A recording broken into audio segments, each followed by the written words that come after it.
Another dollar, another day, and another moron. Yes, would you believe it? I cannot believe it. My mouth was like, ugh, down to here. So, my God, I see new clients come to me. You know what? My accountant previously, they've left usually because they don't know how to use Xero and they've severely fucked it up. But I found a new low today. I've got a new client, and their accountant, he's using Excel. They might as well just use Word. So no accounting software. Geez, I don't like MYB. I don't like QuickBooks. Both rubbish products. Xero for me is the way to go. But even MYB would be fantastic. But hey, here we got. So we go to the old client's account, who, by the way, doesn't have a website. You go to call the guy. He has an answering machine. And it's okay to be a one-man band.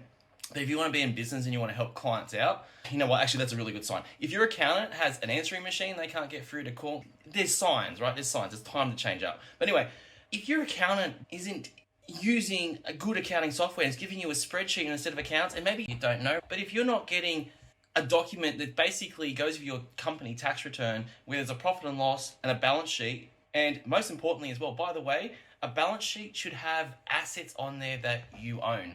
So if you have a car on your balance sheet, i.e. that being an asset of your company, it makes sense, and it did in this scenario, that the car is on the balance sheet. But this car was actually in the owner's own name.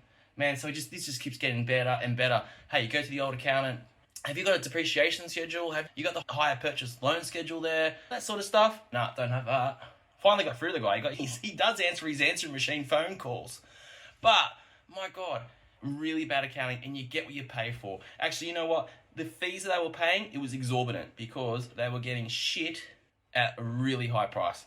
So guys, like, if you're out there, you're in business, even if it's not me, any accountant, but for God's sakes, just make sure they're actually good at doing accounting. Even just using accounting software. What accounting software do you like? Oh, it's either going to be Xero, MYB, QuickBooks. Any one of those threes are a good answer. Even one of maybe the smaller ones like Friday. But if they're telling you they do stuff on spreadsheet and they're using Word and Excel, or not even doing a set of accounts, you got problems, they're going to be a shit accountant, they're going to land you in a whole lot of crap. Fire them, find a better accountant. Anyway, that's my rant. I'm done. I'm going.